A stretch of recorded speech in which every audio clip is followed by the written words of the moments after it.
இன்றைக்கு ஆண்டவர் வித்தியாசமாக சில காரியங்களை ஆண்டவர் பேச போகிறார். ஆமென். சரி, கொஞ்ச நேரம் தலைகளை தாழ்த்தி நாம் ஜெபிக்கலாம். மகா கிருபையும் இரக்கம் நிறைந்ததான அன்பின் பரலோக பிதாவே, இந்த ஆசீர்வதிக்கப்பட்டதான பரிசுத்த ஓய்வு நாளின் காலை பொழுதுக்காக நாங்கள் ஜெபிக்கிறோம். எங்கே 2-3 பேர் நாமத்தினாலே கூடுகிறார்களோ நான் அங்கே வாசம் பண்ணுவேன் என்று சொன்ன கர்த்தர், ஆண்டவரே, இந்த நாளிலும் ஆண்டவரே நாங்கள் கூடி வந்து உம்மை ஆராதிக்க, உம்மை தொழுது கொள்ள ஆண்டவரே ஏற்படுத்தின நல்ல கிருபைகளுக்கு ஆமக்கு நன்றி செலுத்துகிறோம். அப்பா, இப்பொழுதும் உம்முடைய சத்திய வசனத்தை நாங்கள் தியானிக்கிறோம். ஆண்டவரே, மனுஷ நாவுகள் அல்ல, தேவ நாவுகள் எங்களோடு பேசட்டும். உம்முடைய நாமத்தை நாங்கள் உயர்த்துகிறோம். நீரே மகிமைப்படுவீராக. இன்றைய நாளில் எங்களுக்கான என்ன வார்த்தையை நீர் வைத்திருக்கிறீர் என்று சொல்லி நாங்கள் ஆவலோடு நாங்கள் வந்திருக்கிறோம். ஆண்டவரே, உம்மை நாங்கள் உயர்த்துகிறோம். தொடர்ந்து நீர் ஆளுகை செய்யும், பலப்படுத்தும். இயேசு கிறிஸ்துவின் நாமத்தில் ஜெபிக்கிறோம் எங்கள் ஜீவனுள்ள நல்ல தகப்பனே, ஆமென். அல்லேலூயா, அல்லேலூயா. கர்த்தர் நல்லவர். கர்த்தர் உங்களை ஆசீர்வதிப்பாராக. ஆமென். அல்லேலூயா. இந்த வாய்ப்பை கொடுத்த அன்பு தெற்குப்பாளையம் உபதேசியார் அவருக்கும் ஆண்டவராகிய இயேசு கிறிஸ்துவின் நாமத்தினாலே நான் நன்றிகளை தெரிந்து கொள்கிறேன். அது மாத்திரமல்ல, சபை மக்கள், சபை கமிட்டி யாவரையும் நான் ஆண்டவராகிய இயேசு கிறிஸ்துவின் நாமத்தினாலே நன்றியும் துத்திரங்களை மேலெடுக்கிறேன். அல்லேலூயா. எத்தனை பேர் சந்தோஷமா இருக்கிறீங்க? ஆமென். என் மூலியமா ஆண்டவர் பேசுவாருன்னு நம்புறீங்களா? ஆமென். அல்லேலூயா. கர்த்தர் நல்லவர். கவனமா கேளுங்க. கர்த்தர் இந்த நாளில் ஒரு பெரிய ஒரு விடுதலை ஆண்டவர் கொடுப்பார். அல்லேலூயா, அல்லேலூயா. கர்த்தர் நல்லவராக இருக்கிறார். ஆமென். இது உங்களுக்கு மறுபடியும் கேட்கணும் அப்படின்னு நினச்சா வீடியோ ரெக்கார்ட் ஆகிட்டு இருக்கு. என்னுடைய யூடியூப் சேனலில் அது பதிவிடுவேன். ஆமென். நீங்கள் மற்றவர்களுக்கு என்ன பண்ணலாம், பகிர்ந்து கொடுக்கலாம். அல்லேலூயா. கர்த்தர் நல்லவர். ஆமென். சரி, இன்றைக்கும் ஒரு மிக முக்கியமான ஒரு காரியத்தை நான் உங்களிடத்தில் பகிர்ந்து உங்களுக்காக நான் ஜெபிக்க விரும்புகிறேன். அல்லேலூயா. போன தினத்தில் தேவையில்லாத பயத்தை குறித்து நாம் பேசணும். ஆமென் சொல்லுங்களேன். தேவையில்லாத பயம் ஒரு மனிதனை என்ன பண்ணும்? எப்படி? தேவையில்லாத பயம் ஒரு மனிதனை என்ன பண்ணும்? அந்த மனிதன் மூலியமா ஒரு தேசத்தை என்ன பண்ணும் அப்படிங்கிறத நம்ம என்ன பண்ணோம், பார்த்தோமா இல்லையா? கர்த்தர் நல்லவர். அல்லேலூயா. அந்த பயம் இருந்தது அப்படின்னா ஒரு மனிதனை மட்டுமல்ல அது அழிக்கிறது, தன்னை சுற்றி இருக்கிறவர்களையும் என்ன ஆகும், அழிச்சிடும். ஆஸ்தி அந்தஸ்துகள் எல்லாத்தையும் என்ன பண்ணும், அழிச்சிடும். யோபினுடைய வாழ்க்கையில் அப்படிதான் இருந்தது. ஒரு தேவையில்லாத பயத்தினால அவனை மட்டுமல்ல, அவன் குடும்பத்தை மட்டுமல்ல, அவனை சார்ந்திருக்கிற வேலைக்காரர்களும் வேலைக்காரிகளும், அது மட்டுமல்ல மிருக ஜீவன்கள் எல்லாமே, ஆடு மாடுகள் மிருக ஜீவன்கள் எல்லாமே என்ன ஆச்சு அப்படின்னா அவனுடைய தேவையில்லாத பயத்தினாலே அழிந்து போயிடுச்சு. நம்மளுடைய வாழ்க்கையிலும் இந்த தேவையில்லாத பயம் இருந்தது அப்படின்னா நம்மளை மட்டுமல்ல, நம்மளை சார்ந்திருக்கிற எல்லாவற்றையும் என்ன பண்ணும், அழித்து போடும். ஆமென். அது மட்டுமல்ல, இன்னொரு காரியத்தை நம்ம பார்த்தோம். ஒரு 10 பேருடைய தேவையில்லாத பயத்தினால ஒட்டுமொத்த இஸ்ரவேல் ஜனங்களும் என்ன ஆயிட்டாங்க, பாதிக்கப்பட்டார்கள். ஆமென் சொல்லுங்களேன். 3 நாட்கள், அது 3 மாசத்துக்குள்ள அந்த தேசத்துக்குள்ள போயிடலாம். ஆனா 40 வருஷம் வனாந்தரத்தில் அலைந்தார்கள். தேவையில்ல ஒரு 10 பேர்னால. இந்த தேசம் ஆசீர்வதிக்கப்பட்ட தேசம், வளமையான தேசம் சொன்னாங்க. ஆனா நம்ம கூட இருக்கிறவர் பெரியவர் அப்படின்னு சொல்லல. அங்க இருக்கிற ஏனாக்கியரும் போன்ற ராட்சசர்களும் அந்த தேசத்தில் இருக்கிறாங்க. நம்மளால என்ன பண்ண முடியாது, ஒன்றும் செய்ய முடியாது அப்படின்னு சொல்லி என்ன பண்ணாங்கன்னா, தேவையில்லாத பயத்தினால இஸ்ரவேல் ஜனங்கள் 40 வருஷம் அலைந்து திரிந்ததை நம்மளால பார்க்க முடியும். அந்த வசனத்தை பார்த்தோம். ஆமென் சொல்லுங்களேன். இன்றைக்கு ஒருவேளை நம்மளுடைய தேசத்திலும் அந்த தேவையில்லாத பயங்கள் இருக்குன்னு சொன்னா நம்மளும் என்ன பின்னோக்கி தான் போயிட்டு இருக்க முடியும். ஆமென் சொல்லுங்களேன். அப்போ போன தடவை நம்ம அந்த வசனத்தை நம்ம தியானித்தோம். இந்த தடவை பக்கத்துல பார்த்து பேசு. சொல்லுங்க, சொல்லுங்க. பக்கத்துல பார்த்து பேசு. பகல்ல பார்த்து பேசு, இரவுல அதையும் பேசாது. ஆமென் சொல்லுங்களேன். ஏன்? பயம் இல்லை. இது பயத்தை டாபிக் விட்டுருங்க. பகல்ல பார்த்து பேசு, இரவுல அதுவும் பேசாது. ஆமென். அப்படிதான் இருக்கு. இன்னைக்கு அதை குறித்து தான் நம்ம என்ன பண்ண போறோம்? பேச போறோம். அல்லேலூயா. கர்த்தருடைய நாமம் மகிமைப்படட்டும். ஆமென். இன்னைக்கு பேதுரு, பைபிள்ல சரி பேதுரு இல்ல, ஆபிரகாம நம்ம எதுக்கு எடுத்தாலும் என்ன பண்ணுவோம்? பேசுவோம். எதுக்கு எடுத்தாலும் ஆசீர்வாதம்னாலும் அவனை தான் பேசுவோம். ஆசீர்வாதம்னு சொல்லிட்டாவே அவனை தான். ஃபர்ஸ்ட் அழைப்புன்னு சொல்லிட்டாவே ஆபிரகாமை தான் நம்ம என்ன பண்ணுவோம்? அடிக்கடி நம்ம கேள்விப்பட்டிருக்கோம். அப்போ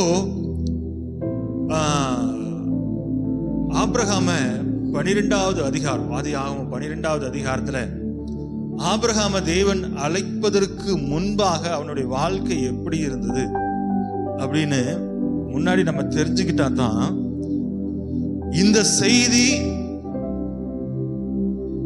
நமக்கு என்னாகும்? புரியும். ஆமென் சொல்லுங்களேன். அல்லேலூயா. நல்லா கவனிச்சுக்கொள்ளுங்க. இங்க இருக்கிறது நம்ம ஒரு கொஞ்சம் ஜனங்கள் தான் நீங்க நினைக்காதீங்க. இந்த வீடியோவை நிறைய பேர் பார்த்துட்டு இருக்கிறாங்க. ஆமென் சொல்லுங்களேன். நிறைய பேர் பார்ப்பாங்க. அதனால நான் என்ன பண்ணிடுறேன்? வேகமாய் போகிறேன். அதனால நீங்க என்ன பண்ணணும்? ஒருவேளை டவுட்டா இருந்தா நீங்க வீடியோ எடுத்து பார்த்து. அல்லேலூயா. கர்த்தர் நல்லவரா இருக்கிறார். கவனிங்க, ஆபிரகாமுடைய வாழ்க்கையில தேவன் அழைக்கப்படுவதற்கு முன்னாடி அந்த 12வது அதிகாரம் 1வது வசனத்தை வாசிங்க. 12:1 ஆதியாகமம் 12:1. கர்த்தர் ஆபிரகாமை நோக்கி, நீ உன் தேசத்தையும் உன் இனத்தையும் உன் தகப்பனுடைய வீட்டையும் விட்டு புறப்பட்டு நான் உனக்கு காண்பிக்கும் தேசத்துக்கு போ. உன்னை ஆசீர்வதித்து உன் பேரை பெருமைப்படுத்துவேன், நீ ஆசீர்வாதமாய் இருப்பாய் அப்படின்னு சொல்லி 12ஆம் அதிகாரத்துல முதல் 2 வசனத்துல என்ன பண்ணது சொல்லப்பட்டிருக்கிறது? ஒரு மனிதனை நாம் படிப்பதற்கு முன்பாக அவனுடைய பின்குலம் என்னன்னு பார்க்கணும். ஆமென் சொல்லுங்களேன். அல்லேலூயா. ஒரு மனுஷன் இன்னைக்கு என்னை அழைத்து வந்திருக்கிறார், உங்க உபதேசியர் அழைத்திருக்கிறார் அப்படின்னா என்னை பத்தி முன்னாடியே சொல்லுங்க. நீங்களும் பேசணும், நானும் பேசணும், நீங்களும் பேசினா தான் ஏதோ ஒரு முடிவுக்கு என்ன பண்ண முடியும்? வர முடியும். அல்லேலூயா. அப்போ முன்கூட்டியே என்னை பத்தி தெரிந்திருந்ததுனாலதான் இவனுடைய வார்த்தை என்னுடைய சபை மக்களுக்கு பிரயோஜனமா இருக்கும் அப்படின்னு சொல்லி அவர் நம்பினார். உண்மைதானங்க? முன்கூட்டியே தெரிஞ்சது. ஏதோ காட்டுல சுத்திட்டு இருக்கிறவனை கூட்டிட்டு வந்து பேச சொன்னா என்ன ஆகும்? காட்டுல எப்படி வாழ்வது அப்படித்தான் என்ன பண்ணுவான்? சொல்லிக் கொடுப்பான். உண்மைதானே? காட்டுல எப்படி வாழ்வது, சிங்கத்தோட எப்படி வாழ்வது அப்படித்தான் சொல்லிக் கொடுப்பான். அப்போ வேதத்தை பத்தி தெரிந்திருந்தால் மட்டும்தான் ஒரு மனுஷனுடைய செய்தியை இந்த இடத்துல வந்து என்ன பண்ண முடியும்? அவன் பேச முடியும். அப்போ முன்கூட்டியே உங்க உபதேசியார் என்னை அறிந்திருந்தபடினாலே என் ஜனங்களுக்கு என்ன பண்ண முடியும்? பிரயோஜனமான வார்த்தையை அவரால் கொண்டு வந்து கொடுக்க முடியும் அப்படின்னு தெரிஞ்சனாலதான் என்ன பண்றாரு? கூட்டிட்டு வர்றாரு. அப்போ அதே மாதிரிதான் இந்த ஆபிரகாமை பத்தி நம்ம படிக்கிறோம் அப்படின்னா முன்கூட்டியே அவனுடைய வாழ்க்கை எப்படிப்பட்டதா இருக்கும் அப்படின்னு சொல்லி என்ன பண்ணணும்? அறிஞ்சு கொள்ள வேண்டியது அவசியமா இருக்கு. ஆமென் சொல்லுங்களேன். ஏன்னா அதுக்கு பிற்பாடு நம்ம படிக்கிறதான அந்த வசனங்கள் அவனுடைய வாழ்க்கை முந்தி இருந்த வாழ்க்கை தெரிஞ்சதுக்கு அப்புறம் தான் நம்ம என்ன பண்ண முடியும்? படிச்சோம்னா அது புரியும். ஆமென் சொல்லுங்களேன். முந்தி இப்படி இருந்தா இப்ப தேவன் அழைக்கப்பட்டு என்ன பண்ணிருக்கிறார்? வந்திருக்கிறான். அந்த தேவன் அழைக்கப்பட்டவனுக்கு இப்படி ஒரு பிரச்சனை வருது. அந்த பிரச்சனை எப்படி சமாளிக்கிறான்? அதே சூழ்நிலை வருது, எப்படி சமாளிக்கிறான்? இதுதான் நம்ம தெரிஞ்சு வச்சுக்கணும். எந்த ஒரு செய்தி, ஒருவேளை கர்த்தர் உங்களை பயன்படுத்துகிறார் அப்படின்னு சொன்னா, ஒரு வசனத்தை நம்ம எடுக்கிறோம், உதாரணத்துக்கு ஆபிரகாமை பத்தியே நம்ம எடுக்கிறோம் அப்படின்னா அந்த டாபிக்கை மட்டும் நம்ம என்ன பண்ணக்கூடாது? தெரிஞ்சு வச்சிருக்க கூடாது. அதுக்கு முந்தி இருந்ததையும் தெரிஞ்சுக்கணும், அதுக்கு பிந்தி இருந்ததையும் தெரிஞ்சுக்கணும். ஆமென் சொல்லுங்களேன். அவனுடைய ஆரம்பமும் தெரிஞ்சிருக்கணும், அவனுடைய முறிவும் தெரிஞ்சிருந்தா தான் அந்த மத்தியில் இருக்கிற காரியத்தை நாம் தெளிவாய் ஜனங்களுக்கு என்ன பண்ண முடியும், சொல்லி கொடுக்க முடியும். ஆமென் சொல்லுங்களேன். அல்லேலூயா. பேசிட்டே இருக்கிறேன், இன்னும் சொல்லவே மாட்டேங்கிறேன். சிலருக்கு என்ன வரும் இல்லையா, கொஞ்சம் என்னுடைய பாணி என்னன்னா, கொஞ்சம் ஜனங்களை புரிய வைக்கணும். புரிஞ்சாத்த நான் சும்மா மேலோட்டமாய் பேசிட்டு போறக்கு கிடையாது. இது சத்திய வார்த்தை. ஆமீன் சொல்லுங்களேன். பல பல ஆயிரம் கணக்கான 2000 வருடங்களுக்காக இந்த வேத புத்தகத்தை பாதுகாத்து வைத்திருக்கிறார்கள். ஆமீன் சொல்லுங்களேன். ஏன்? எல்லா ஜனங்களுக்கும் சரியாய் போய் சேரணும். ஆமீன் சொல்லுங்களேன். அது மட்டும் இல்ல, பல ஆயிரக்கணக்கான மொழிகள்ல ஒரே ஒரு புத்தகம் மட்டும்தான் அச்சிடப்பட்டிருக்கிறது. ஆமீன் சொல்லுங்களேன். அது பரிசுத்த வேதாகமம் தான். பல ஆயிரக்கணக்கான ஜனங்கள் மொழிகள் பேசுகிற ஜனங்கள் மத்தியில போய் சேர்ந்திருக்கு. ஆமீன் சொல்லுங்களேன். ஏன்னா அந்தந்த மொழிகள்ல அவங்களை தெரிந்து கொள்ள வேண்டும். ஏன்னா அவ்வளோ முக்கியத்துவமான வார்த்தைகள் இந்த பைபிள்ல போடப்பட்டிருக்கிறது. அல்லேலூயா. அதனால நான் ஏதோ ஒரு காரியத்தை நான் உங்ககிட்ட நான் சும்மா சொல்லிட்டு நான் என்ன பண்ண, நேரத்தை போக்கிவிடுறதுக்காக நான் என்ன பண்ணல, வரல. தெளிவாய் உங்களிடத்துல கற்றுக் கொடுக்கணும். ஆமேன்னு சொல்லுங்களேன். அல்லேலூயா.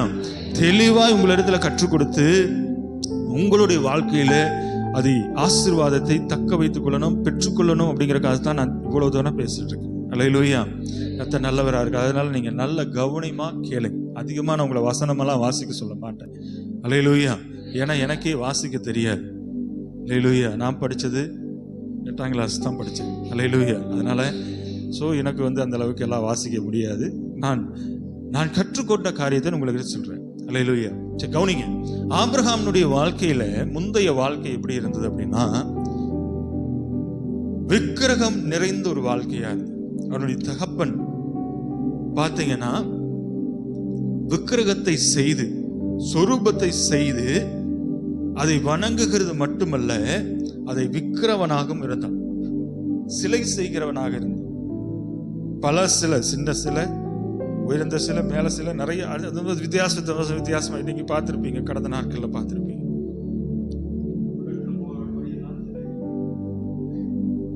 அதனால பல வித்தியாசமான சிலைகளை என்ன பண்றான்னா அவனுடைய வடிக்கிறதா அவனுடைய வேலை.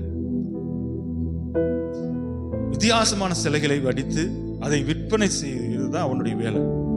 அப்போ ஒரு நாள் என்ன ஆச்சு அப்படின்னா, அந்த தேசமே விக்கிரகத்தினால அந்த நிறைந்திருந்த தேசமா இருந்தது. ஒரு நாள் ஆபிரகாமுக்கு ஒரு பெரிய ஒரு டவுட் வந்தது. ஒரு டவுட்.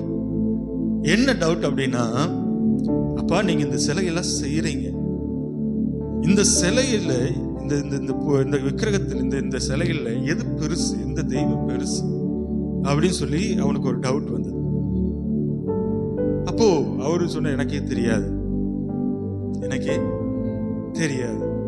அப்போ இந்த சிலைகள் எல்லாம் வைக்கப்பட்டிருக்கிற இந்த விக்கிரக அந்த கோயிலுக்குள்ள என்ன பண்றான்னா போகிறான். அப்போ போகும்போது அந்த இடத்துல பாத்தீங்கன்னா, அந்த இடத்துல எல்லாம் சின்னதுல இருந்து பெருசு வரைக்கும் என்ன வைக்கப்பட்டிருக்கிறது. பார்க்கறான். பார்த்துட்டு என்ன ஆகுது அப்படின்னா, அவன் அங்க போய் கேட்கிறான், இத்தனை என்ன வச்சிருக்குது, இதுல எது பெருசு அப்படின்னு கேட்கிறான். அதையும் வாய் திறந்து என்ன பண்ண மாட்டேங்குது, சொல்ல மாட்டாங்க. பார்த்துட்டு எல்லாத்தையும் உடைச்சிட்டான். எல்லாத்தையும் உடைச்சிட்டு பாத்தீங்கன்னா வந்தாச்சு. வந்ததுக்கு அப்புறம் அந்த ஊருக்குள்ள பெரிய ஒரு பஞ்சாயத்து ஆயிடுச்சு. அடுத்த நாள் காலையில போய் பார்க்கும்போது என்ன ஆகுது, எல்லாம் உடைஞ்சு கிடக்குது. பாக்குறவங்க சொல்றாங்க, இவன் தான் உள்ள போனான், அதுக்கப்புறம் தான் உடைஞ்சிருக்குது அப்படின்னு சொல்லி உடனே அப்புறம் அவனை கூப்பிட்டு விசாரிக்கும் போது அவன் சொல்ற ஒரு வார்த்தை என்னன்னா, நான் போனேன், உண்மைதான், அது கிட்ட கேட்டேன், இத்தனை இருக்குல்ல, இத்தனைல யார் முதல் பெருசு, சக்தியில யார் பெருசு, வரம் கொடுக்கறதுல எது பெருசு, ஆசீர்வதிக்கிறது எது பெருசு, பல விஷயத்தை நான் கேட்டேன். அதுல ஒண்ணு சொல்லுச்சு நான் தான் பெருசுன்னு சொல்லுச்சு, இன்னொன்னு சொல்லுச்சு இல்ல நான் தான் பெருசுன்னு சொல்லுச்சு.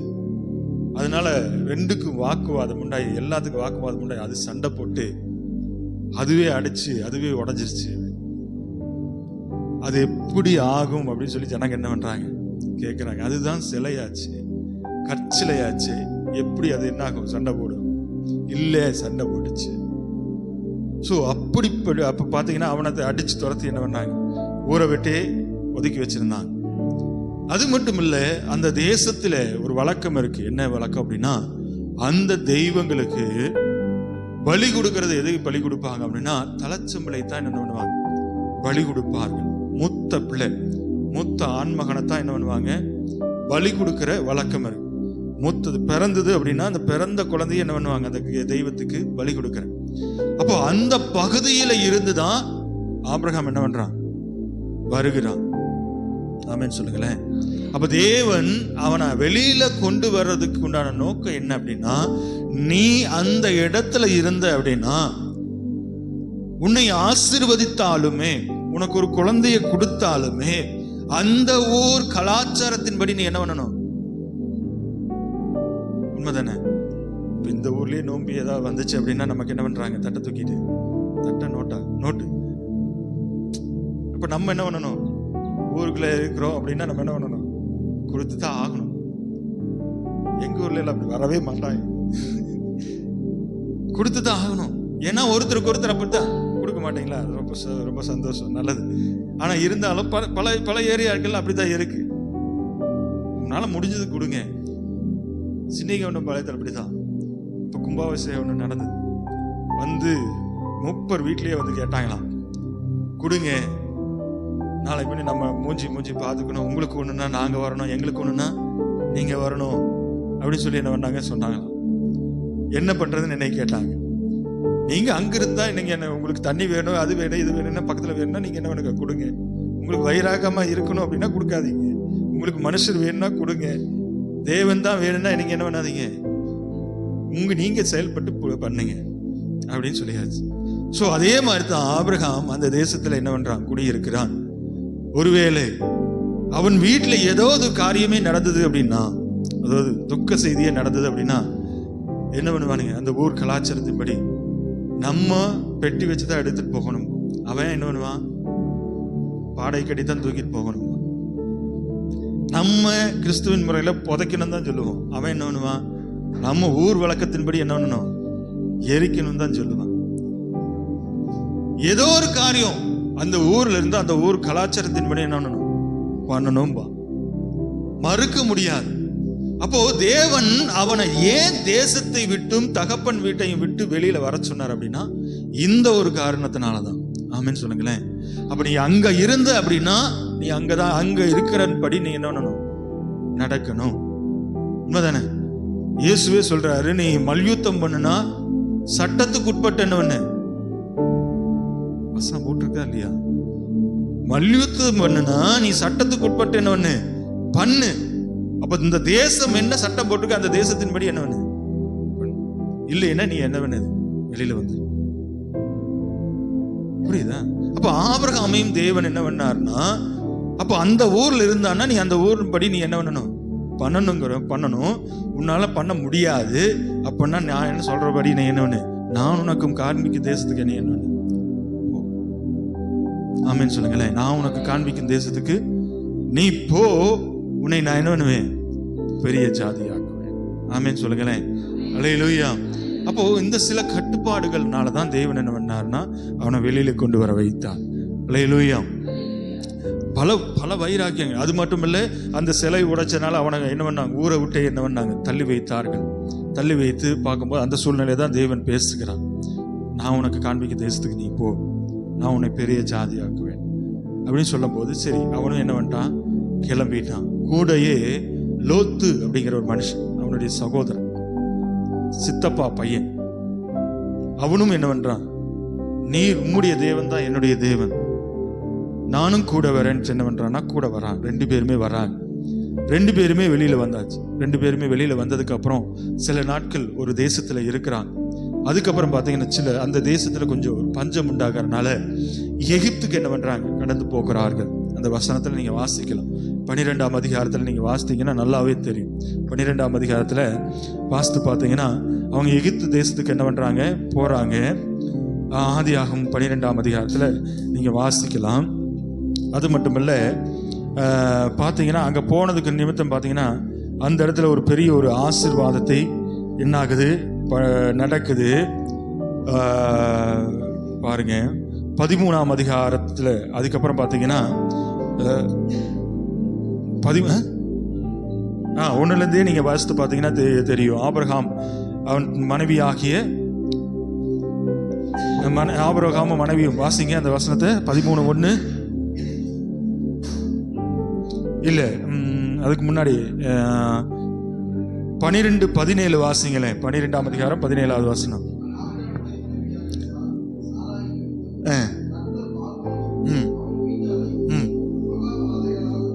சரி, கவுனிங்க. எதுக்காக அப்படின்னா, ஒரு தேசத்துல, அந்நிய தேசத்துல என்ன பண்றாங்க, போறாங்க.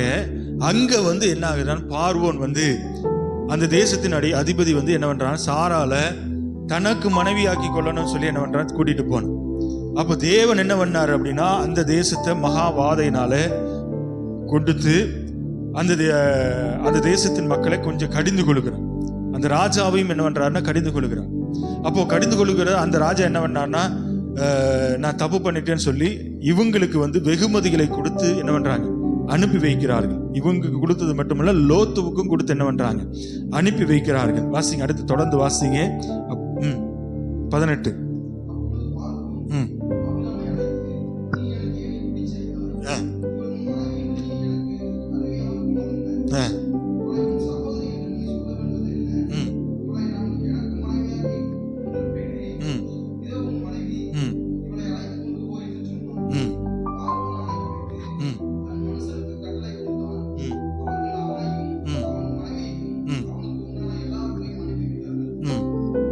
சரி, கவனிங்க. அடுத்த வசனத்தை அதிகாரத்தை வாசிங்க.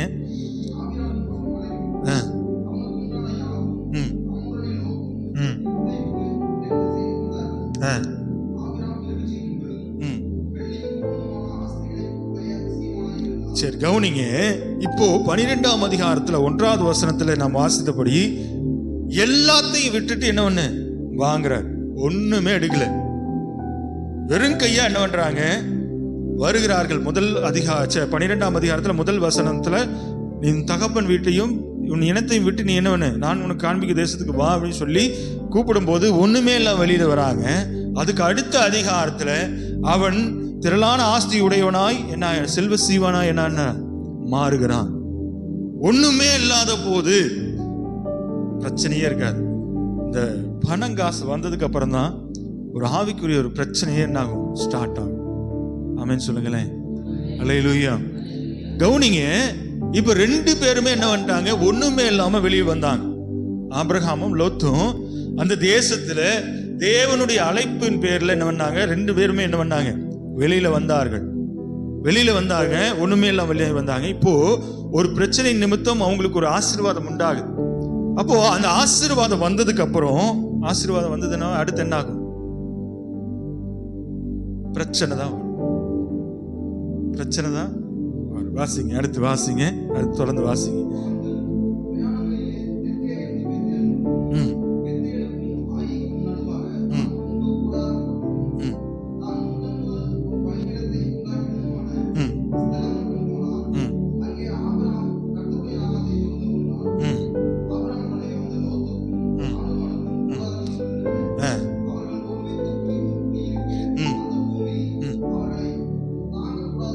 தாங்கக்கூடாது இருந்தது. ஆமென் சொல்லுங்களேன். 2 பேருமே, இப்ப ஆபிரகாமுக்கும் ஆஸ்திகள் இருக்கு, லோத்துவுக்கும் ஆஸ்திகளுக்கு, 2 பேருமே என்ன பண்றாங்க, அங்க செழிப்பா இருக்கிறாங்க. 2 பேருடைய ஆசீர்வாதத்தின் நிமித்தம் அந்த பூமி என்ன ஆகல, தாங்கக்கூடாது. இப்ப தாங்கக்கூடாதுன்னா பூமி ரொம்ப வெயிட் ஆயிடுச்சுன்னு அர்த்தம் இல்ல. ஒரு வீட்டுக்குள்ள ஒரு 10க்கு 10 ரூம்ல 10 பேர் குடியிருந்தா என்ன ஆகும். ஸோ அந்த மாதிரி சின்ன ஒரு இடத்துல அவங்க இருக்கும் போது பத்தாம இருக்கு. ஸோ அதான் அர்த்தம், தாங்கக்கூடாது இருந்தது. அப்போ வாசிங்க, அடுத்த வசனம் 4.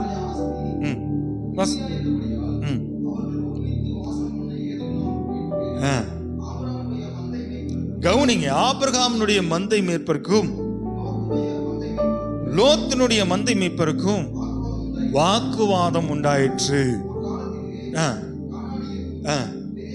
பெரிசியரும் அத்தேசத்தில் குடியிருந்தார்கள். அடுத்து 5. ஆபிரகாம் லோத்தை நோக்கி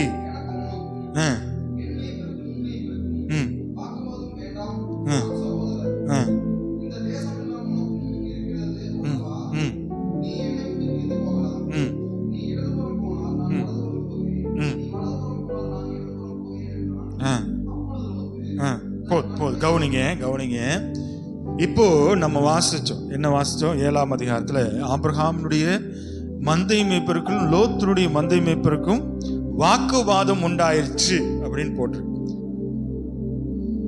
இது நல்லா கவனிச்சு பார்க்கணும். நான் முதலினுடைய என்ன சொன்ன தலைப்பு சொன்னேன்? செய்தியினுடைய தலைப்பு என்ன சொன்னேன்? செய்தியினுடைய தலைப்பு என்ன சொன்னேன்? பக்கத்துல பார்த்து பேசு. ஆமேன்னு சொன்னீங்களேன். முதல்ல இந்த தலைப்பை நம்ம அடிப்படையா வச்சா தான் செய்தி நமக்கு புரியும். முன்னாடி நம்ம அது தலைப்பு சொல்லிட்டு நம்ம பல காரியங்கள் பேசுனதுனால மறந்துடக்கூடாது. ஆமேன்னு சொன்னீங்களேன். ஒரு கோர்வை இருக்கணும், ரவுண்டு மாதிரி. கடைசி எங்க சுத்தினாலும் என்ன ஆகணும்? அந்த ரவுண்ட்ல வந்துடணும். பக்கத்துல பார்த்து பேசு. புரியுதுங்களா? இப்ப கவனிங்க. லோத்தினுடைய மந்தை மேய்ப்பருக்கும் ஆபிரகாமுடைய மந்தை மேய்ப்பருக்கும் வாக்குவாதம் உண்டாயிற்று அப்படின்னு போட்டு, அப்போ அடுத்த ஒரு வார்த்தை போடப்பட்டு, அக்காலத்திலே கானானியரும் பெர்சியரும் அத்தேசத்தில் குடியிருந்தார்கள் அப்படின்னு போட்டு. அடுத்து வசனம் ஆபிரகாம் லோத்தை நோக்கி அப்படின்னு சொல்லி ஆரம்பிக்குது. நல்ல டீப்பா நாம கவனிச்சு கொள்ளணும். ஏன் அந்த 7வது அது வசனத்துல ஆபிரகாமுடைய மந்தை மேய்ப்பருக்கும் லோத்தினுடைய மந்தை மேய்ப்பருக்கும் வாக்குவாதம் உண்டாயிடுச்சு அப்படின்னு போட்டுட்டு அக்காலத்திலே அப்படின்னு எதுக்கு ஆரம்பிக்கணும்? கானானியரும் பெர்சியரும் அத்தேசத்தில் குடியிருந்தார்கள் அப்படின்னு சம்பந்தமே இல்லாத ஒரு வார்த்தை என்ன இருக்குது அந்த இடத்துல? வந்திருக்குதா வரலையா? வந்திருக்கு. எப்படி போட்டிருக்கணும் அப்படின்னா, பைபிள்ல ஆபிரகாமுடைய மந்தை மேய்ப்பருக்கும் லோத்தினுடைய மந்தை மேய்ப்பருக்கும் வாக்குவாதம் உண்டாயிற்று. அடுத்த வசனத்துல போடப்பட்டிருக்கிறது போல என்ன பண்ணிருக்கணும்? போடப்பட்டிருக்கணும். என்ன போட்டிருக்கு? ஆபிரகாம் லோத்தை நோக்கி அப்படின்னு போட்டிருக்கணும். ஆனா சம்பந்தமே இல்லாம அந்த வார்த்தை எதற்காக போடப்பட்டிருக்கிறது? இந்த வசனத்தை நான் ஏற்கனவே படிச்சிருக்கிறேன்னு சொல்றவங்க எத்தனை பேர் படிச்சிருக்கீங்க? ஏற்கனவே இந்த செய்தியெல்லாம் படிச்சிருக்கியடா, சூப்பர். ஏற்கனவே இந்த வார்த்தையெல்லாம் நான் கேட்டிருக்கிறேன்னு சொல்றவங்க எத்தனை பேர்? செய்தியில நான் கேட்டிருக்கிறீங்க. அப்போ ஏன் இந்த வார்த்தை அக்காலத்திலே கானானியரும் பெர்சியரும் அத்தேசத்தில் குடியிருந்தார்கள் அப்படின்னு சொல்லப்பட்டிருக்கு? சொல்லுங்க. தெரியல, கர்த்தர் நல்லவர். அதுக்கு தான் இன்னைக்கு கூட்டிட்டு வந்திருக்கிறேன். அப்ப நீங்க இருக்கிற தேசத்துல, நீங்க இருக்கிற வீட்டுல, நீங்க இருக்கிற கிராமத்துல என்ன பண்ணணும்? இதை தெரிஞ்சு கொண்டா நீங்கள் கர்த்தருக்கு சாட்சியாய் மாறுவீர்கள். ஆமென் சொல்லுங்களேன். அல்லேலூயா. கர்த்தர் உங்களை ஆசீர்வதிப்பார். ரெண்டு பேத்துக்கும் வாக்குவாதம், அதாவது இவனுக்கும் வாக்குவாதம் உண்டாகல, அவனுக்கும் வாக்குவாதம் வரல. மந்தை மேய்ப்பாளர் ரெண்டு பேர்த்தினுடைய வேலைக்காரர்களுக்கு தான் வாக்குவாதம் வந்திருக்குது. ஒரு ஆவிக்குரியவன், ஒரு கிறிஸ்தவன், ஜெபிக்கிறவன் எப்படி செயல்படணும்? புரியுதுங்களா? இப்போ மேக்சிமம் நம்ம ஊருக்குள்ள எல்லாம் பங்காளி சண்டை தான் வருது. உன்னோட இடம் என்னோட இடம், உன்னோட சொத்து என்னோட சொத்து, இதுதான். அப்ப இப்படி இருக்கிற நேரத்துல ஒருவன் ஆவிக்குரியவனா இருந்தா அதை எப்படி நம்ம சமாளிக்கணும்? கவனிச்சுக்கொள்ளுங்க. இப்போ ஆபிரகாம் அந்நிய தேசத்துல என்ன பண்றான்? குடியிருக்கிறான். சத்துருக்கள் நிறைந்திருக்கிற ஒரு தேசத்துல குடியிருக்கிறான். அப்ப சத்துருக்கள் குடியிருக்கிற தேசம், அதாவது கானானியரும் பெர்சியரும் அப்படின்னா அந்நிய தேசம் தான், சத்துருக்கள் நிறைந்திருக்கிறவங்க தான். இன்னைக்கு சொந்த தேசத்தை விட்டு எதுக்காக விட்டுருக்கிறோம்? தேவன் அழைத்ததுக்காக, தேவனுடைய வார்த்தையை கேட்டதுக்காக. தேவன் என்ன பண்ணிருக்கார்? நீ இந்த தேசத்தையும் இந்த இனத்தையும் விட்டு நீ என்ன பண்ணு, நான் உனக்கு காண்பிக்கும் தேசத்துக்கு போ, நான் உன்னை பெரிய ஜாதியாக்குவேன், உன்னுடைய சொத்து பத்தி எதையும் என்ன பண்ணக்கூடாது, இந்த தேசத்திலிருந்து எடுத்துட்டு வரக்கூடாதுன்னு என்ன பண்ணிருக்கிறாரு? ஆபிரகாமை பார்த்து சொல்லி இருக்கிறார். இன்னைக்கு எல்லாத்தையும் விட்டு வைராக்கியத்துல விட்டுட்டு நம்ம என்ன பண்ணிருக்கிறோம்? வந்திருக்கிறோம். நீங்களும் அப்படித்தான் வந்திருக்கிறோம், நானும் என்ன பண்ணிருக்கிறேன்? அப்படித்தான் வந்திருக்கிறோம். உண்மைதானே? உண்மைதானே? எல்லாத்துக்கும் நம்மளை எந்த அளவுக்கு வச்சிருந்தாங்கன்னு உங்களுக்கு நல்லா தெரியும். முந்தி உண்மைதானே? எந்த அளவுக்கு வச்சிருந்தாங்க. நம்ம தாத்தா பாட்டி எல்லாம் பாத்தீங்கன்னா உண்மையை ஓப்பனாக சொல்ல தொட்டி தான் கொடுத்து என்ன பண்ணியிருக்காங்க, டீ கொடுக்கறதுனால. இன்னைக்கு நம்மளை உயர்ந்தவங்க அப்படின்னு நினைச்சிட்டு இருக்கிறவங்க இன்னுமே நம்ம எப்படி வச்சிருக்கிறாங்க? வீட்டுக்குள்ள போக முடியுமா? நம்ம எல்லாமே கிறிஸ்து நமக்கு கொடுத்திருக்கிறார் அப்படிங்கறதுனால நம்ம என்ன பண்ணிருக்கிறோம், இன்னைக்கு அதை எல்லாம் விட்டுட்டு நம்ம என்ன பண்ணிருக்கிறோம், வந்திருக்கிறோம். அப்ப அவங்களுக்கு முன்னாடி நாம எப்படி இருக்கணும்? ஆமென் சொல்லுங்களேன். அல்லேலூயா. அப்ப ஆபிரகாம் எல்லாத்தையும் விட்டுட்டு என்ன பண்ணிருக்கிறான், வந்திருக்கிறான். உங்க தேசமும் உங்க ரூல்ஸும் உங்களுடைய கட்டுப்பாடு அப்படின்னு சொல்லிட்டு வெளியே வந்திருக்கிறேன். என் தேவன் என்னை அழைத்திருக்கிறார், நான் என்ன பண்ணுவேன், அவருக்காக நான் செயல்படுவேன் அப்படின்னு சொல்லிட்டு வம்படிய சண்டை போட்டு 2 பேர் வெளியே வந்திருக்கிறாங்க. இன்னைக்கு வெளியில வந்தவங்களுக்குள்ள சண்டை வந்ததுன்னா அந்த தேசத்துக்காரன் என்ன சொல்லுவான், சொந்தக்காரன் என்ன சொல்லுவான்? இப்போ நீங்களும் நானும் என்ன பண்ணிருக்கிறோம், வெளியில வந்திருக்கிறோம். அந்த விக்கிரக வழிபாட்டுல இருந்து, அந்த காரியங்கள்ல இருந்து, அந்த சடங்காச்சாரத்துல இருந்து நம்ம என்ன பண்ணிருக்கிறோம், அடிமை கட்டில இருந்து என்ன பண்ணிருக்கிறோம், வெளியில வந்திருக்கிறோம். இன்னைக்கு உங்களுக்கும் எனக்கு சண்டை வந்துச்சுன்னா என்ன ஆகும்? அவன் பார்த்துட்டு என்ன பண்ணுவான், ஏண்டா அங்க போய் நீங்க சாட்சியா இருப்பீங்கன்னு பார்த்தா அங்க போய் நீ என்ன பண்ணிட்டு இருக்கிற, சண்டை கட்டிட்டு இருக்கிற. அங்க என்ன பெருசா வீராப்பா பேசி என்ன பண்ணிட்டு இருக்கு, பேசுன 2 பேருமே நீங்க அடிச்சுக்கிறீங்க கேவலம் ஒரு சொத்துக்காக. பேசுவானா பேச மாட்டானா? அற்பமான காரியத்துக்காக நீ என்ன பண்ணிட்டு இருக்கிற? 2 பேர் வீராப்பா வெளியில வந்தீங்க, புருஷனும் பொண்டாட்டியும். பேசுவாங்களா மாட்டாங்களா? உண்மைதானே?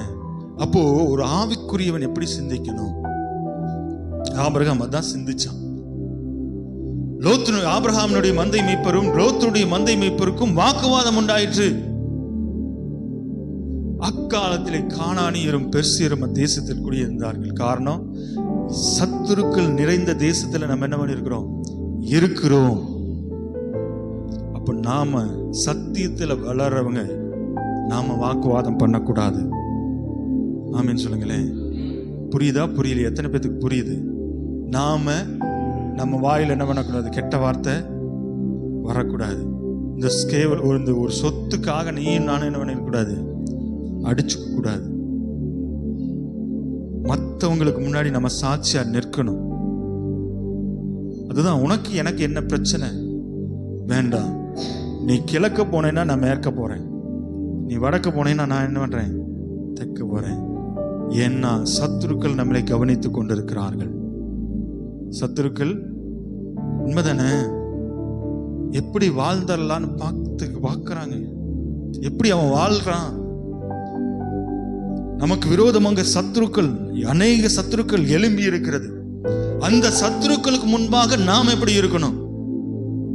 ஒரு தேவையில்லாத குடும்ப பிரச்சனையே வருது அப்படின்னா, புருஷன் பொண்டாட்டி பிரச்சனையே வருது அப்படின்னா, மாமியார் மருமகள் பிரச்சனை வருது அப்படின்னா சிந்திக்கணும்.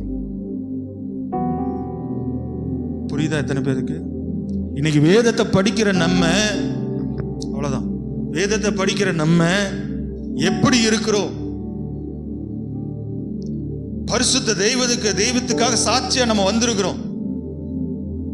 பிரச்சனை நடக்குது அப்படின்னா நம்ம என்ன பண்ணணும், சிந்திக்கணும். முதல் காரியம், நம்ம வீட்டுல நடக்கிற பிரச்சனை வெளியில என்ன ஆகக்கூடாது.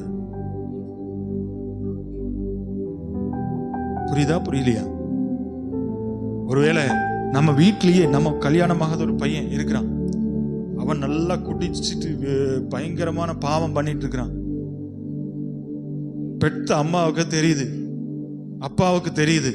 ஒரு மைக்கு போட்டு, என் பையன் இப்படி இந்த கடையில போய் இந்த பாட்டில் வாங்கி இத்தனை சரக்கு அடிச்சான்னு நீ மைக்கு போட்டு சொல்லிடுவீங்களா? ஏன் தெரிஞ்சா கேவலம். ஆனா மருமக வந்துட்டா அப்படின்னா, மருமக ஏதாவது சின்ன தப்பு பண்ணா, பாத்திரம் வளர்க்கலைன்னா திட்டுறதில்ல, ஊரே சொல்லிடுறது. அப்ப ஊர்ல இருக்கிறவங்க எல்லாம் என்ன பண்ணுவாங்க,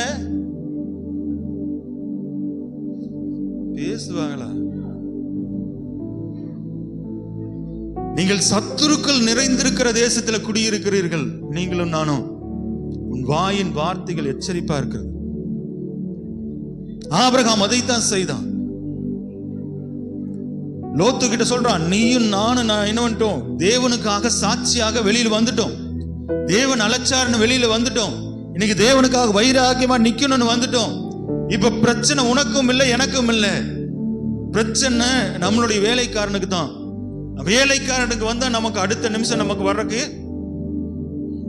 சீக்கிரம் வந்துரும். அதனால வேண்டாம், ஒதுங்கிக்குவோம். ஆமென் சொல்லுங்களேன். நீ கிழக்க போனா நான் மேற்க போறேன், நான் வடக்க போனா நான் தெற்க போறேன். வாக்குவாதம் வேண்டாம். ஆமென் சொல்லுங்களேன். ஒரு ஆவிக்குரியவன், ஒரு ஜெபிக்கிறவன் இப்படிதான் சிந்திப்பான். ஆமென் சொல்லுங்களேன். ஏன்னா நீங்க உங்களை சத்துருக்கள் கவனித்துக் கொண்டிருக்கிறார். எவனை விழுங்கலாமோன்னு சொல்லி என்ன பண்றான், கெர்ச்சிக்கிற சிங்கத்தை போல கவனித்துக் கொண்டிருக்கிறான். நீங்க வாய் விடுறத பார்த்து விடணும். ஆமென் சொல்லுங்களேன். என்னுடைய ஒரே ஒரு சாட்சியை சொல்லி நான் நிறைவு செய்ய விரும்புகிறேன். என்னுடைய வீட்டில் என்னுடைய தகப்பன், என் தாய், அது போக ஒரு சகோதரி, ஒரு சகோதரன். எனக்கு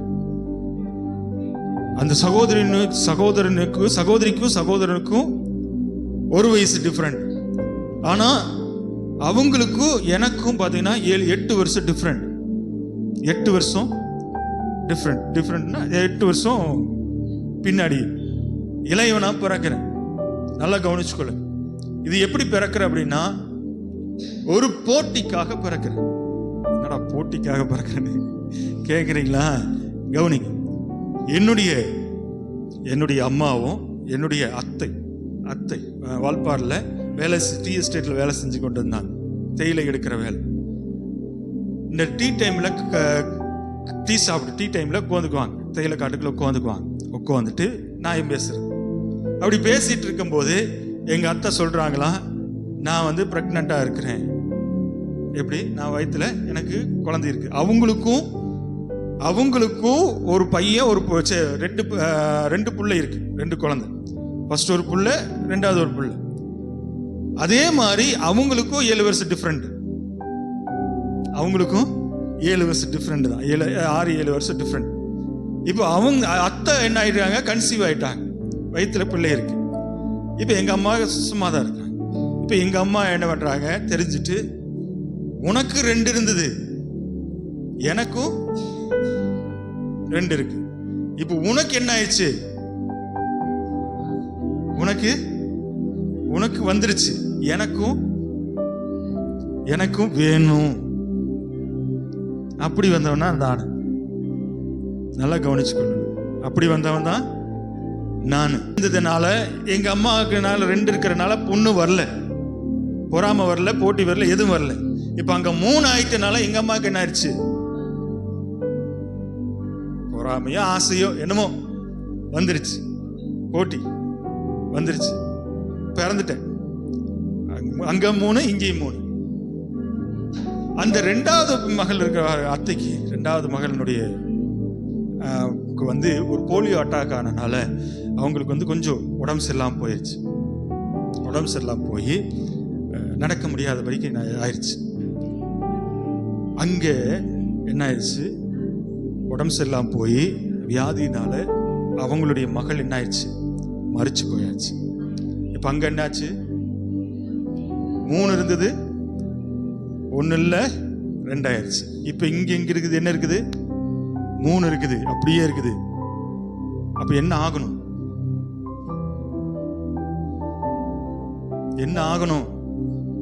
அங்க 3 வந்தனால இங்க 3 வந்துருச்சு. அங்க 2 வந்தனால இங்க என்ன ஆகணும், கம்மி ஆகணும். ஆயிடுச்சு. தெரியுமா? உண்மை. கேட்டு பாருங்க.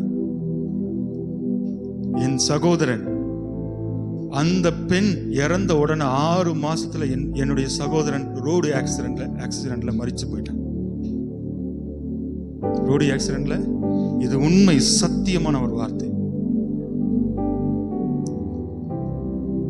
வாயின் வார்த்தைகள் கவனமா இருக்கணும். உனக்கு 3 வந்ததுன்னா எனக்கு 3 வேணும். எங்க அம்மா கேட்டுச்சு, ரீசெண்டா தான் கேட்டாங்க, எதனால அப்படி நடந்தது? உன் வாயினாலதான் நடந்தது, உன் வாயினாலதான் நடந்தது. அத்தை அவங்க குடும்பத்தை பாத்துக்கிறாங்க, அவங்களுக்கு போட்டியா நீ ஏன் போற? அப்ப அங்க இழப்பு வந்ததுன்னா உங்க இழப்பு பண்ணாகணும், வரணும். புரியுதா புரியலீங்களா? உங்களை சத்துரு கவனித்துக் கொண்டிருக்கிறான், உங்களை சத்துரு கவனித்துக் கொண்டிருக்கிறான். நீங்கள் சத்துரு நிறைந்திருக்கிற தேசத்துல இருக்கிறீர்கள். அல்லேலூயா. அதனால ஜாக்கிரதை, உங்கள் வாயின் வார்த்தைகள் கவனமுள்ளதாக இருக்க வேண்டும். அதுதான் லோத்துக்கும் ஆபிரகாமுக்கும் பிரச்சனை வந்தப்போ ஆபிரகாம் ஒரு ஆவிக்குரியவன் முடிவெடுக்கிறான், வாக்குவாதம் வேண்டாம்.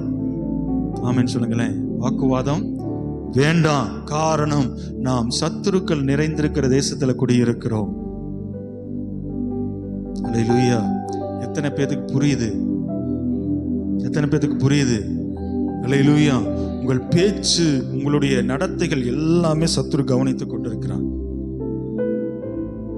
கவனித்துக் கொண்டிருக்கிறான். எவனை விழுங்கலாமோன்னு கவனித்துக் கொண்டிருக்கிறான். இன்னைக்கு என் பேர் ஒரு வேலை நான் பிறக்கலைன்னா ஓகே, என் மேல அழைப்பு இருந்தனால நான் என்ன பண்ணிட்டேன்? பிழைச்சிட்டேன். அழைப்பு இருந்தனால பிழைச்சிட்டேன். ஒருவேளை அழைப்பு இல்லைன்னா நான் இல்லை. கவனித்துக் கொள்ள வேண்டும். போட்டிக்காக என்ன பண்ணாதீங்க.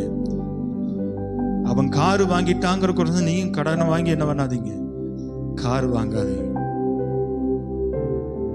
அவன் நல்ல சேலை வாங்கிட்டான், நல்ல நகை வாங்கிட்டான், ஒருவேளை அவங்களுக்கு போயிடுச்சுன்னா இதுவும் உங்களுக்கு என்ன ஆயிடும்? உண்மை சத்தியத்துல பேசிக் கொண்டிருக்கிறேன். அல்லேலூயா. புரிஞ்சு கொள்ளணும். இந்த வார்த்தையெல்லாம் நம்ம வெளியில போய் பெரிய சபைகள்ல பேசியிருந்தா நல்லா இருந்திருக்கும் நான் நினைக்கலாம். எத்தனை நாளைக்கு இதையே கேட்காம நம்ம இங்கே கொண்டிருக்கிறது? ஒரு இடத்துல நான் பேசுறேன், இந்த வார்த்தையை தான் பேசுறேன். பாஸ்டர் சொல்றாரு, ரொம்ப ஆழமான சத்தியம் பாஸ்டர், இங்க இருக்கிற ஜனங்களுக்கெல்லாம் என்ன இல்லை, அந்த அளவுக்கு மென்டாலிட்டி இல்லை, நீங்க பெரிய சபையில பேச வேண்டியது இங்க பேசிட்டு இருக்கிறீங்க அப்படின்னாரு. நான் ஒரே ஒரு வார்த்தை சொல்றேன், இவங்க எப்போ அங்க போறது? அவங்க தான் புரிஞ்சுக்குவாங்க, இவங்க புரிஞ்சுக்க மாட்டாங்க அப்படின்னு கோந்துட்டு இவங்களுக்கு அந்த வார்த்தையை பேசாம இருந்தோம்னா எப்ப அங்க போறது அவங்க? ஆமென் சொல்லுங்களேன். தெரிந்து வைத்திருக்க வேண்டும். ஒரு சில ஜனங்கள் எல்லாம் பாத்தீங்கன்னா பேசவே மாட்டாங்க. இந்த வளர்ந்தவங்க எல்லாம், முதிர்ச்சி அடைந்தவங்க எல்லாம் பிரச்சனை வருதுன்னா அமைதியா போயிடுறாங்க, அவங்க நல்லா இருக்கிறாங்க. இன்னைக்கு நமக்கு தான் அடிக்கடி என்ன ஆகுது? கோவம் வருது, பிரச்சனை ஒண்ணுன்னா 9 டக்குன்னு உங்களை வீழ்த்தும்படி தான் பிசாசன் அவன் என்ன பண்றான், இப்படிப்பட்ட பிரச்சனைகளை கொண்டு வரான். நீங்கள் ஜாக்கிரதையுள்ளவர்களாக சுத்தி என்ன நடக்குது, யாரெல்லாம் இருக்கிறாங்க அப்படிங்கறத என்ன பண்ணணும்? கவனித்து பேச வேண்டும். ஆமென் சொல்லுங்களேன். கவனிக்கணும். ஒரு ஆவிக்குரியவன் சிந்திச்சு பேசணும். அல்லேலூயா. சிந்திச்சு பேசணும். சிந்திக்காம பேசணும் அப்படின்னா மாட்டிக்குவோம். போட்டிக்குன்னு பண்ணணும் அப்படின்னா மாட்டிக்குவோம். பொறாமைக்குன்னு பண்ணணும்னா அது நம்மளை தான் அடிக்கும். அல்லேலூயா. இதை செய்தனால என்ன நடந்தது எடுத்துக்கொள்ளுங்க. ஆதியாகமம் 13ஆம் அதிகாரத்துல 14வது வசனத்தை வாசிங்க.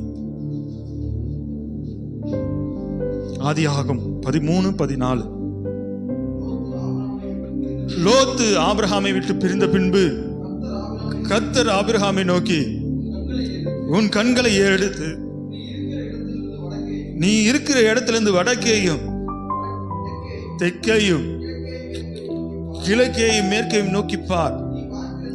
நீ பார்க்கிற அந்த பூமி முழுவதையும் நான் உனக்கும் உன் சந்ததிக்கும் என்றைக்கும் இருக்கும்படி கொடுத்து உன் சந்ததியை பூமியின் தூளை போல என்ன பண்ணுவாராம்? பெருக பண்ணுவேன். ஆமென் சொல்லுங்களேன். அல்லேலூயா. ஒரு ஆவிக்குரியவன் ஒரு ஆவிக்குரிய ரீதியில சிந்திச்சான்னா பூமியை ஆண்டவர் சுதந்தரித்து கொடுப்பார். ஆமென் சொல்லுங்களேன். வசனம் அப்படித்தானே போட்டிருக்குது. லோத்தை விட்டு பிரிஞ்சதுக்கு அப்புறம் தான் தேவன் அவங்க கிட்ட பேசுறார். எப்படி? சிந்திச்சு பேசுறனால. அல்லேலூயா. வாக்குவாதம் இல்லாம பேசினால பூமியை சுதந்திரமாய் கொடுத்தார். அல்லேலூயா, அல்லேலூயா. நல்லா தெரிஞ்சு வச்சுக்கணும், உங்களை சுற்றிலும் சத்துருக்கள் இருக்கிறார்கள். நீங்க கவனமாய் பேசி ஞானமாய் செயல்பட்டீங்கன்னா இந்த பூமியை ஆண்டவர் உங்களுக்கு சுதந்திரமாய் கொடுப்பார். அல்லேலூயா, அல்லேலூயா. எத்தனை பேருக்கு புரியுது? அப்போ நாம பேச வேண்டிய வார்த்தைகளை கவனத்தோடையும் தேவ பயத்தோட என்ன பண்ணணும்? எதை செய்தாலும் தேவ பயத்தோட என்ன பண்ணணும்? செய்யணும். ஒரு வைராக்கியத்தில் நம்ம என்ன பண்ணியிருக்கிறோம்? வந்திருக்கிறோம். புறஜாதியரின் இடத்திலிருந்து அந்த மார்க்கம் எதுக்கு எதுவுமே வேண்டாம், நான் கிறிஸ்துவுக்காக வாழுவேன்னு சொல்லி நம்ம என்ன பண்ணியிருக்கிறோம்? வந்திருக்கிறோம். அங்க இருந்தது போலவே இங்கேயும் இருக்கிறது தவறு. மனுஷன் இங்க வரது, கிறிஸ்துவத்துக்குள்ள வரதே இருதயம் மாறுவதற்கு, மறுரூபமாகறதுக்கு தான் இங்கே வந்திருக்கிறோம். அதே குணாதிசயம் இங்கேயும் இருந்தது அப்படின்னா நம்ம கிறிஸ்தவர்களே கிடையாது. பழையவைகள் ஒளிந்து போயின, எல்லாம் புதிதாய் மாறின. அல்லேலூயா. உங்க பழைய குணாதிசயம் எல்லாம் மாறணும். கிறிஸ்துவுக்குள்ள இருந்தா, ஆலயத்துக்கு வந்தா உங்க பழைய குணாதிசயம் மாறணும். ஆமென் சொல்லுங்களேன். அல்லேலூயா. இன்னமும் அதே மாதிரிதான், அதே சடங்காச்சாரம், அதே வைராக்கியம், அதே போட்டி, அதே பொறாமை, அதே பாவம், அதே இச்சை இருக்குன்னா நீ கிறிஸ்துவனே கிடையாது. நீ கிறிஸ்துவ பேர் உடையவனாய் கிடையாது. எத்தனை பேருக்கு புரியுது? அல்லேலூயா. நீங்கள் ஆவிக்குரியவர்களா இருந்தால் ஆவிக்குரியவர்களை சிந்திக்கணும். அல்லேலூயா. கர்த்தர் தாமே இந்த வசனத்தை வார்த்தையை ஆசீர்வதிப்பாராக. ஆமென். கண்களை மூடி ஜெபிக்கலாம். அன்பின் பரலோக பிதாவே, இந்த கேட்ட நல்ல சத்திய வார்த்தைகளை ஆண்டவரே நாங்கள் ஒரு காதிலே வாங்கி மறு காதிலே விட்டு விடாதபடிக்கு, நாங்கள் சத்துருக்கள் நிறைந்த தேசத்தில் இருக்கிறோம். ஒரு ஆவிக்குரியவன் எப்படி சிந்திப்பானோ அதே போல நாங்கள் சிந்தித்து ஆண்டவரே நாங்கள் உமக்கு சாட்சியாய் மாற என் தேவன் உதவி செய்யுங்கப்பா. எங்களுக்கு விரோதமாக எழும்பி இருக்கிற எல்லா சத்துருவின் கிரிகளையும் இயேசு கிறிஸ்துவின் நாமத்தினால நாங்கள் அதமாக்கி நாங்கள் ஜெபிக்கிறோம். எப்படி ஆபிரகாம் ஆண்டவரே நல்ல தெளிந்த ஒரு முடிவை எடுத்தானோ அதே போல நாங்களும் ஒரு பிரச்சனை வரும் பொழுது நாங்கள் தெளிந்த ஒரு முடிவை எடுக்குது. ஒரு புத்தியுள்ளவனை போல நாங்கள் சிந்திக்கணும் ஆண்டவரே. தேவையில்லாத வாக்குவாதங்கள், தேவையில்லாத காரியங்களை பேசாதபடிக்கு எங்கள் நாவுகளை அடக்கி கொள்ளுங்க.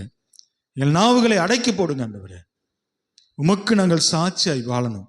இந்த பட்டணத்திலே உமக்கு சாட்சியாய் வாழணும் ஆண்டவரே. எங்கள் சாட்சியின் நிமித்தம் ஆண்டவரே எங்கள் ஜனங்கள் ரட்சிக்கப்படணும், ஜனங்கள் மனம் மாறணும். உடைய கரத்துல நாங்கள் ஒப்பு கொடுக்கிறோம். வந்த ஜனங்களை அது கரத்தில் ஒப்பு கொடுக்கிறேன். வரத்தடப்பட்ட மக்களையும் அது கரத்தில் ஒப்பு கொடுக்கிறேன் ஆண்டவரே. நீ தெய்வீக ஞானத்திலும் தெய்வீக பலத்திலும் அவர்களை உருவாக்கும்படியாக நாங்கள் ஜெபிக்கிறோம். இந்த நாளிலே இந்த வார்த்தையை கேட்டது நல்லது ஆண்டவரே. அடியேனை கூட இந்த இடத்துல கொண்டு வந்ததுக்காக உமக்கு நன்றி செலுத்துக்கிறோம். உமக்கு சித்தமானால் அடுத்த முறை நாங்கள் சந்திப்பதற்கு என் தேவன் உதவி செய்யுங்க. இந்த சபையிலே பணியாற்றி கொண்டிருக்கிற அன்பு ஊழியருக்காய் ஜெபிக்கிறேன். அவர்கள் இன்னும் அதிகமாக விருத்தியடைய என் தேவன் உதவி செய்யுங்க.